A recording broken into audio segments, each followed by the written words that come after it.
Kottayam Kumarakom കൈപ്പഴമുട്ടിൽ car വെള്ളത്തിൽ വീണുണ്ടായ അപകടത്തിൽ 2 പേർ മരണമടഞ്ഞു. കുമരകത്ത് ടൂറിസ്റ്റുകളായി എത്തിയ കൊട്ടാരക്കര സ്വദേശിയും വനിതാ സുഹൃത്തുമാണ് മരിച്ചതെന്നാണ് ലഭിക്കുന്ന വിവരം.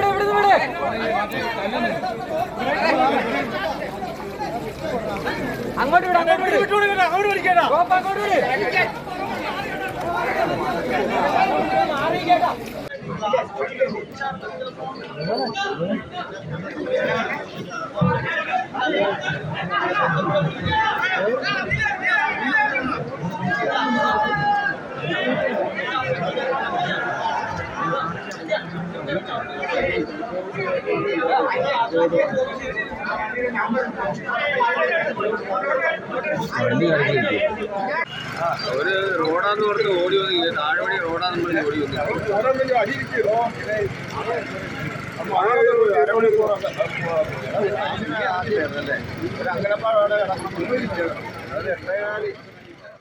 മഹാരാഷ്ട്രയിൽ താമസക്കാരാണ് ഇരുവരും. വഴി തിരിച്ചറിയാൻ കഴിയാതെ കാർ വെള്ളത്തിൽ വീണതാണ് അപകട കാരണമെന്ന് കരുതപ്പെടുന്നു.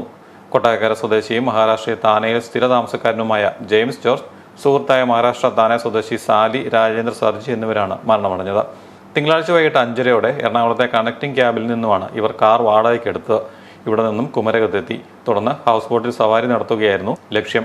ഇതിനായി കാർ ആറ്റിറമ്പിലേക്ക് ഇറക്കുന്നതിനിടെ നിയന്ത്രണം നഷ്ടമായി വെള്ളത്തിലേക്ക് മറിയുകയായിരുന്നു. ഫയർഫോഴ്സ് എത്തി മുങ്ങിയ കാറിന്റെ ചില്ല് തകർത്ത് 2 പേരെയും പുറത്തെടുത്ത് ആശുപത്രിയിലേക്ക് എത്തിച്ചപ്പോഴേക്കും മരണമടഞ്ഞിരുന്നു. കാറിനുള്ളിൽ ഒരു കുട്ടി കൂടി ഉണ്ടെന്ന സംശയത്തെ തുടർന്ന് പോലീസ് തിരച്ചിൽ നടത്തിയിരുന്നു. കാറിന്റെ പിൻഭാഗത്ത് ചില്ല് തകർത്താണ് 2 പേരെയും പുറത്തെടുത്തത്. ഇതോടൊപ്പം മറ്റാരും ഇല്ലെന്ന് ഉറപ്പാക്കിയെന്നും രക്ഷാപ്രവർത്തകർ അറിയിച്ചു. ഞങ്ങൾ ഇവിടെ നിലവിളി കേട്ടിട്ടാണ്, ഞങ്ങളുടെ അടുത്ത് പാർക്കിങ്ങിലാണ്. അപ്പോൾ ഓടി വന്നപ്പോഴൊരു കാറ് പകുതിയോളം മുങ്ങിക്കിടക്കണേണ്. ഒരാൾ രക്ഷിക്കാനുള്ള ഇവിടുത്തെ നാട്ടുകാർ. അപ്പോൾ ഞങ്ങളുടെ കൂട്ടത്തിലുള്ള ഡ്രൈവർമാർ ചാടി, ഇവിടുത്തെ നാട്ടുകാരും ചാടി നോക്കി. പക്ഷേ അപ്പോഴും കാറ് മുങ്ങിപ്പോവുകയാണ് ഫുള്ളായിട്ട്. അതറിയില്ല, വഴിതെറ്റി പോയതായിരിക്കും. ആ സമയത്ത് മഴ ഉണ്ടായിരുന്നു, നല്ല മഴ ഉള്ളതുകൊണ്ടിട്ട് അവർ ശ്രദ്ധിച്ചില്ല എന്ന് തോന്നുന്നു. പെട്ടെന്നൊരു ശബ്ദം കേട്ടപ്പോൾ നമ്മളിവിടെ കായലായതുകൊണ്ട് ഒരുപാട് ഇങ്ങനെ വെള്ളത്തിൻ്റെ ശബ്ദം കേൾക്കുമല്ലോ. പിന്നെ കരച്ചിൽ കണ്ടപ്പോഴാണ് ഞങ്ങൾ ഓടി വന്നത്. ഇപ്പോഴൊക്കെ ഇവിടുത്തെ നാട്ടുകാരെല്ലാം വന്ന് രക്ഷാപ്രവർത്തനം ആരംഭിച്ചു. പക്ഷെ വണ്ടി കിട്ടിയില്ല. അത്യാവശ്യം നല്ല ഒഴുക്കുണ്ടായിരുന്നു. പിന്നെ ഒരു 20 മിനിറ്റ് കഴിഞ്ഞാണ് ഫയർഫോഴ്സ് വന്ന് ഇത് കണ്ടുപിടിച്ചത്, ബോഡിയൊക്കെ പുറത്ത്. മഹാരാഷ്ട്രയിലെ താനയിൽ നിന്നും അവധി ആഘോഷിക്കാനും കുമരകം കാണുവാനുമാണ് വിനോദസഞ്ചാരികൾ എത്തിയത്.